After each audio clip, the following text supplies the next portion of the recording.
Vous êtes sur le point d'entendre parler d'un nouveau documentaire iranien qui dit que le Messie est prêt à apparaître. Malheureusement, le Messie iranien qu'il est décrit est en fait une description de l'antéchrist chrétien. Join Sid for this edition of It's Supernatural. Bonjour, c'est Trott ici. Bienvenue dans mon monde où il est naturellement surnaturel. J'aime respirer l'air raréfié du ciel, mais il y a un problème que je veux vous signaler. Beaucoup de gens commencent à comprendre la puissance de Dieu, mais si peu de gens comprennent la prophétie. C'est pourquoi je suis tellement excité à propos de mon invité, Joel Richardson. Vous voyez qu'il a déjà été invité sur It's Supernatural, mais je viens de voir une vidéo d'un film de qualité supérieure produit par la nation iranienne, et cela m'a tellement bouleversé que j'ai demandé pour avoir Joel Richardson comme invité pour commenter sur cela. Joel, avez-vous vu que cette vidéo, comment elle s'appelle? Elle s'appelle « La venue est proche ». Et comme vous l'avez dit, elle a été produite par les meilleurs érudits religieux islamiques de la nation iranienne. Elle a été approuvée par les plus hauts dirigeants gouvernementaux et elle a été montrée dans tout le pays. Ils sont surpris que nous l'ayons compris et que nous l'ayons traduite et que nous comprenions ce qu'ils recherchent. Pourquoi ont-ils fait un film de style hollywoodien pour le répandre dans tout le monde en Iran? Quelle en est l'intention? Quel est le but de cela? Le but est de remuer les masses. L'un des principaux appels... Vous êtes si émotif avec ce film. C'est un appel de clairon à embrasser la doctrine islamique de la fin des temps pour les masses de musulmans à travers non seulement l'Iran, mais dans tout le monde islamique pour revenir à leur prophétie des temps de la fin. Et l'un des principaux appels du documentaire est que des millions de martyrs se mettraient en place pour envahir la terre d'Israël en tant que martyrs pour Allah. Ils essayent de remuer les masses pour accomplir les prophéties islamiques de la fin des temps d'une invasion finale de la terre d'Israël. Vous savez ce que cela m'a rappelé? Adolf Hitler. Adolf Hitler a écrit un livre intitulé Mein Kampf. Et dans ce livre, il a décrit exactement ce qu'il allait faire. Et il a essayé de le faire. Et il a malheureusement atteint une grande partie de son objectif. C'est ce qu'est cette vidéo. Elle explique exactement ce que l'Iran veut faire ces derniers jours. Et la question que je me pose est de savoir si vous comprenez de la parole de Dieu ce qui se passe.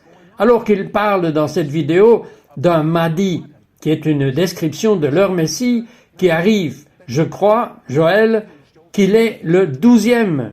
Selon les chiites, ils croient que le Mahdi, qui est la figure du Messie islamique, est le 12e descendant masculin de Mohammed. Maintenant, laissez-moi souligner ceci ici. C'est plus que les chiites qui croient en la venue du Mahdi. C'est une doctrine universelle que les sunnites, la secte majoritaire, 85% du monde musulman croient aussi en la venue du Mahdi.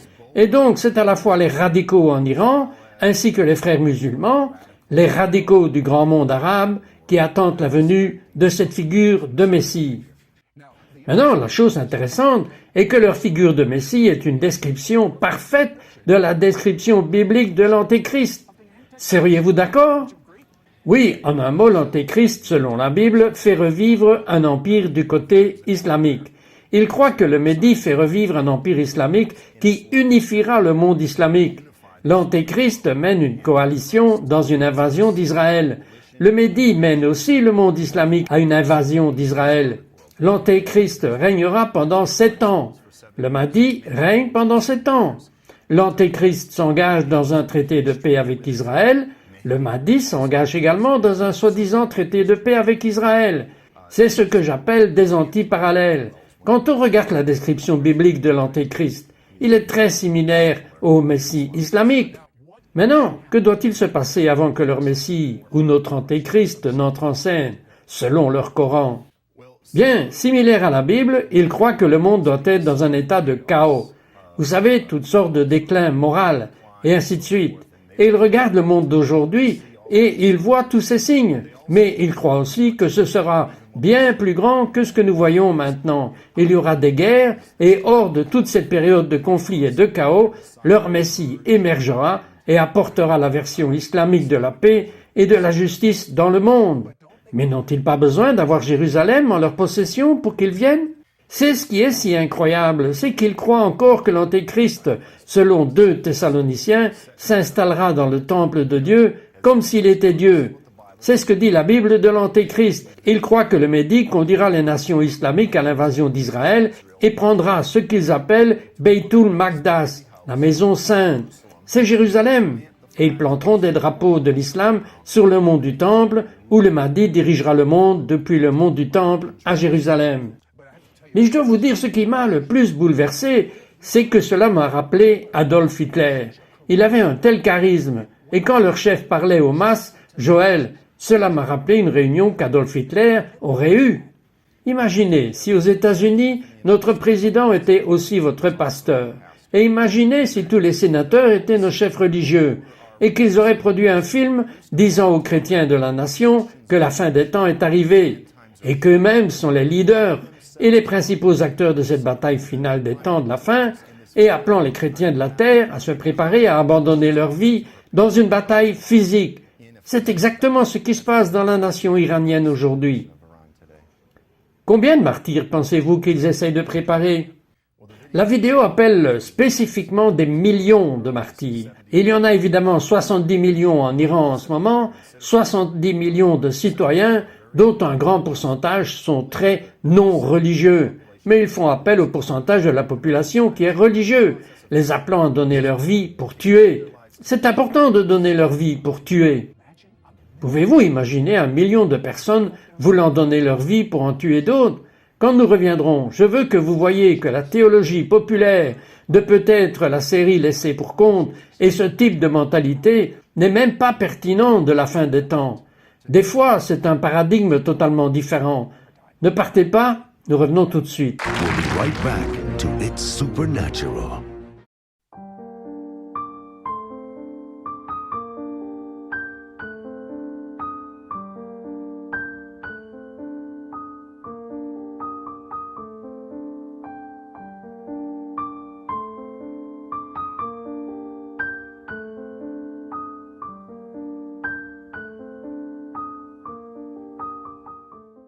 We now return to It's Supernatural. Bonjour, c'est Trott ici avec Joël Richardson. Et Joël, vous étiez l'un des premiers que j'ai entendu enseigner, bien que je comprenne que ce n'est pas un nouvel enseignement, mais que tout cela sera centré au Moyen-Orient dans les derniers jours. Et là, ça impliquera la foi islamique, par opposition à l'Union européenne, etc. Expliquez. Évidemment, en tant qu'Occidentaux et en tant qu'Américains, nous avons eu la tendance et nous avons commis l'erreur de regarder la Bible en croyant qu'elle est très centrée sur l'Ouest. Le fait est que la Bible est centrée sur Jérusalem, Israël et sur le Moyen-Orient. Cela est vraiment évident pour quiconque regarde simplement le contexte du livre. Mais aussi ce qui s'est passé est dû à une mauvaise interprétation de seulement quelques passages clés. Beaucoup de ceux qui ont étudié la prophétie biblique se sont tournés vers Daniel 9, verset 26. Le peuple du prince à venir, Daniel 2, la statue métallique à travers une mauvaise interprétation claire du contexte grammatical historique de ces deux passages. L'Église et de nombreux dirigeants ont enseigné que l'Antéchrist, son empire, sa religion sortiraient de l'Europe. Mais quand on regarde à nouveau ces passages et que nous les comparons à la richesse et à l'abondance d'autres passages à travers les Écritures, il est clair que l'Antéchrist, sa religion et son empire viennent du Moyen-Orient et pas de l'Europe, et que la prophétie biblique traite principalement du Moyen-Orient et que l'Empire surgira du Moyen-Orient. Et aujourd'hui, nous voyons les premiers signes de cette prophétie exacte se réaliser. Mais l'une des bonnes choses pour le monde est que beaucoup de ces nations islamiques ne veulent pas s'unifier, bien qu'elles le puissent. Mais quand il s'agit de s'unifier, il est très difficile pour eux de s'unifier, et nous le savons par les Écritures. Vont-elles s'unifier? Que voyez-vous dans les Écritures? Elles s'unifieront. Mais la Bible dit aussi que cet empire sera divisé dès le début. Ce sera un royaume qui sera divisé après la mort de Mohammed.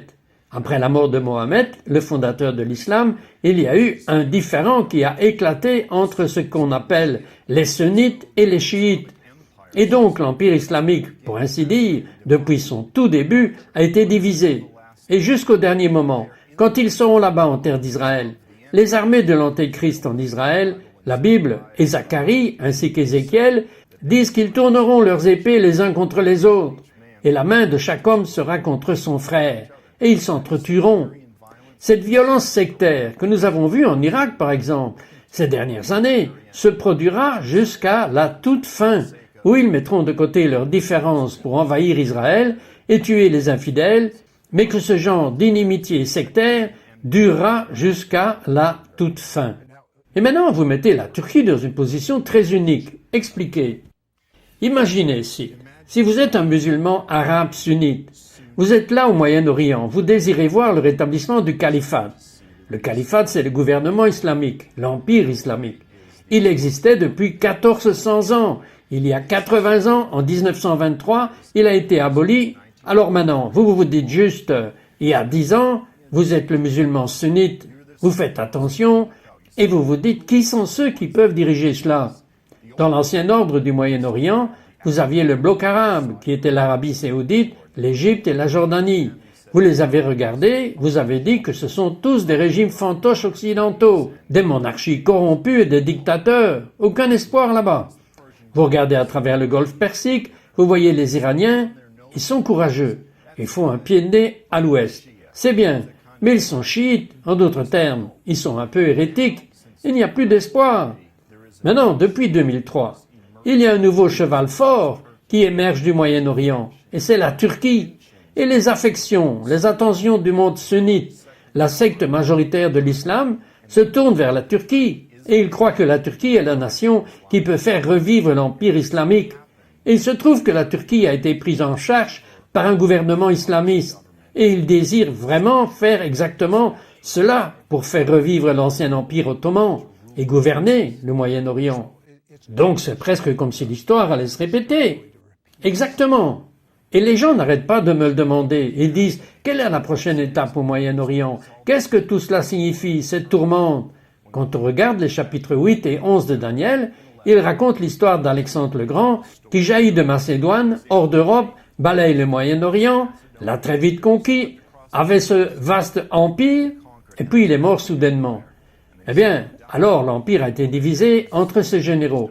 Ils ont commencé à se battre jusqu'à ce que cela se résume vraiment à deux cadrans primaires de son empire. Vous aviez l'alliance du Nord, c'était le roi du Nord, et ensuite vous aviez l'alliance du Sud. L'alliance du Nord était essentiellement aujourd'hui une alliance turque, syrienne, irakienne, iranienne. Cela s'appelait l'empire séleucide, la dynastie séleucide. Historiquement, sous les épiphanies antiques, ils se sont affrontés avec Ptolémée, qui était une alliance égyptienne nord-africaine. Donc vous aviez le roi du Nord et le roi du Sud. La Bible nous dit que ce modèle historique se répétera. Donc, ce que nous devons comprendre, et beaucoup de gens pensent que c'est fini, que beaucoup de ces choses de l'Ancien Testament sont finies. Mais où nous dit-il que ça va être répété? Eh bien, si vous allez à Daniel, il raconte l'histoire historique de ce qui s'est passé à nouveau avec Alexandre et ses généraux. L'épiphanie antique, puis dans Daniel 11, verset 36, cela change. Il commence à parler de l'Antéchrist. Il dit que le roi fera comme il veut, et ce sont des références claires. Les érudits sont en accord quasi universel. Cela parle de l'Antéchrist parce qu'il parle de choses qu'Antiochus n'a jamais faites. Et donc, il passe de l'historique au futur. Et il dit que dans les derniers jours, ces choses prendront place. Donc c'est ce schéma historique répété qui va se passer dans les prochaines années et qui verra l'émergence, la consolidation continue de l'Alliance Nord, de l'Alliance turque, iranienne, syrienne, ainsi que probablement l'Afghanistan et le Pakistan. Puis l'Alliance Sud, Égypte, Libye, Soudan et Turquie et l'Égypte. Ils désirent tous les deux être les dirigeants du Moyen-Orient. Il y aura un conflit militaire entre ces deux alliances avec l'Alliance du Nord qui sortira victorieuse, c'est ce qui s'est passé historiquement.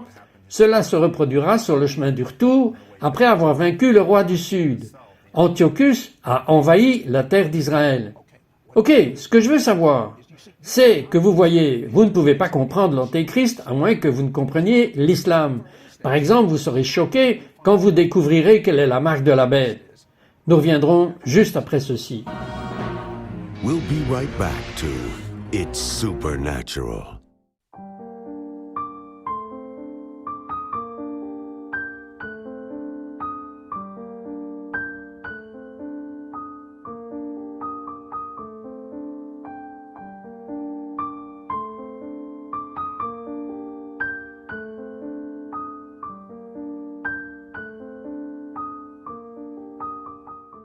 We now return to It's Supernatural. Citrotte ici avec Joel Richardson, et si vous ne comprenez pas l'islam, vous ne comprendrez pas l'Antéchrist, vous ne comprendrez pas la fin des temps. Parce que lorsque vous comprenez l'islam et que vous comprenez les Écritures, c'est l'image la plus claire, et j'ai hâte de découvrir de Joel Richardson, à cause de sa connaissance des Écritures et à cause de sa connaissance de l'islam, quelle est vraiment la marque de la bête? Quel est son travail? Bien, ce que nous devons d'abord comprendre, c'est qu'il y a eu beaucoup de discussions populaires dans l'Église depuis des centaines d'années. Quelle est la marque de la bête? Et nous avons entendu des gens parler de choses comme un tatouage ou une puce électronique. Et c'est presque comme si vous saviez que quelqu'un pourrait simplement vous épingler et vous donner cette puce électronique. Et si vous l'obtenez, vous irez en enfer. Parce que la Bible dit que quiconque reçoit la marque de la bête sera jeté dans les temps de feu. Mais ce que nous devons comprendre, c'est que la marque de la bête dans le livre de l'Apocalypse est destinée à être l'opposé de la marque de Dieu, dont il est parlé dans le livre d'Ézéchiel. Le prophète Ézéchiel, et donc la marque de Dieu, est ce signe qui marque les vrais croyants. La marque de la bête est un credo, c'est une doctrine, c'est une déclaration de foi. Cela impliquera une déclaration de foi qui niera le Père et niera le Fils. Maintenant, quand nous regardons l'islam, nous voyons que sous la théologie islamique, sous un califat, un gouvernement islamique, il y a quelque chose appelé la baya. La baya, c'est le serment d'allégeance et de soumission. Chaque musulman est obligé, il est commandé, s'il y a un calife en place, c'est un gouvernement islamique dont ils ont besoin de faire le serment d'allégeance au calife. Et s'ils ne le font pas, selon la théologie islamique, ils doivent être décapités. Eh bien, un chrétien ou un juif ne ferait jamais un serment comme ça, s'il est un vrai chrétien ou un vrai juif. En d'autres termes, selon la Bible, les gens sont jetés dans les temps de feu sur la base de leur acceptation ou de leur rejet du Messie de Yeshua, de Jésus, et donc la marque de la bête n'est pas seulement, vous savez, une puce électronique ou quelque chose comme ça, cela implique un déni, un rejet de Jésus, le Jésus de la Bible. Et donc, sous la loi islamique, de toute évidence, vous avez la charia. Et vous savez donc qu'en vertu de la charia, si vous rejetez l'autorité du califat, vous ne pourrez ni acheter, ni vendre. Quand vous regardez l'islam, il a tous les traits du système biblique de l'Antéchrist. Maintenant, au-delà de cela, vous et moi, nous avons parlé des antiques parallèles entre l'eschatologie biblique et islamique. En ce qui concerne la marque de la bête, ce que l'islam enseigne, c'est qu'à la fin des temps, ils ont ce personnage qu'ils appellent bête de la terre. Mais l'Apocalypse parle aussi d'elle. La bête de la terre, dans l'Apocalypse, est l'Antéchrist. Et son empire, maintenant, c'est symbolique. Ce n'est pas une vraie bête, c'est un empire. Dans la théologie islamique, c'est une vraie bête qui sort de la terre. Et selon leur tradition, il dit qu'il y aura avec lui le bâton de Moïse, qu'il marquera les visages de tous les vrais croyants musulmans, et leurs visages brilleront, et ce sera un identifiant qu'ils sont de vrais croyants. Donc, selon la théologie islamique, les musulmans voudraient recevoir la marque de la bête, de la terre, à nouveau. Ce que la Bible dit est mauvais, est démoniaque, et la tradition islamique a été tordue, et a dit non, c'est bon, c'est quelque chose à désirer. En même temps, il y a un tel mouvement de Dieu parmi les musulmans qui se tournent vers Jésus. Par exemple, Joël, qu'est-ce qui se passe en Iran? L'Iran, en ce moment, au cours des 10 dernières années, a connu le réveil le plus important de l'histoire dans le monde islamique. Vous avez environ 70 millions de citoyens en Iran, et des rapports sortent et ils varient de 1 à plusieurs millions d'Iraniens qui se sont convertis au christianisme. Ils sont devenus des disciples de Jésus, parce qu'ils sont devenus tellement désenchantés par le régime radical des ayatollahs, radicaux, qui ont été, vous savez, régnant sur eux et écrasant leur vie dès le départ. Certains d'entre eux se sont tournés vers les Écritures. Pourquoi croyez-vous que cela se produit en ce moment? Pourquoi tant de musulmans se tournent-ils vers Jésus? Cite, bibliquement, à travers l'histoire, Chaque fois que le Seigneur utilise un peuple pour châtier ou juger la terre ou son peuple d'Israël, c'est exactement ce qu'il va faire avec le monde islamique. Il utilise le monde islamique comme son bâton de châtiment contre un monde impénitent.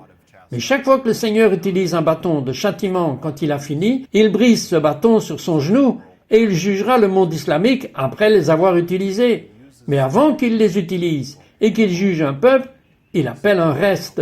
Cite en ce moment, le Seigneur appelle un reste de croyants passionnés, sincères, hors du monde islamique. Il les appelle à lui et il en fait des martyrs volontaires pour Jésus. Et ils vont être de vrais croyants. Je veux dire, faire ce que dit la Bible. Par exemple, j'ai découvert qu'il y a une ville entière au Moyen-Orient de musulmans qui se sont tournés vers Jésus. Parlez-moi d'eux, Joël. Oui, il y a tellement d'histoires fantastiques sortant de la communauté missionnaire. Cette histoire est celle d'un village. Il y avait un missionnaire qui allait montrer le film de Jésus dans le village. Et quand ils ont montré le film de Jésus, quand ils sont arrivés au point où il était crucifié, le village a commencé à pleurer et à gémir. Puis ils ont dit que cet homme était dans notre village depuis 2 semaines, en train de nous prêcher. Ils ont dit que c'était le gars qui était ici. C'était Jésus qui leur était apparu en leur prêchant. Et quand ils ont vu Jésus dans le film, tout le village s'est converti. Avez-vous entendu cela? Que tout le village est devenu croyant en Jésus? Nous sommes vraiment à la fin des jours de la fin. En fait, Jésus nous a dit de chercher certains signes. Et Joël, il se passe. Que se passe-t-il dans le domaine des tremblements de terre et des tornades? Oui, Jésus nous a dit de regarder tous ces événements naturels comme s'il s'agissait de douleurs de l'accouchement. Les douleurs de l'accouchement augmentent en fréquence et en intensité. Donc je veux dire que nous avons juste des tornades records ici aux États-Unis.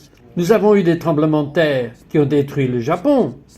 Vous savez, partout dans le monde, il y a certaines statistiques. Mais permettez-moi de les jeter, parce que ce que nous devons surveiller, c'est que de 2000 à 2008, il y a eu 127 tremblements de terre majeurs, 7.0 ou plus.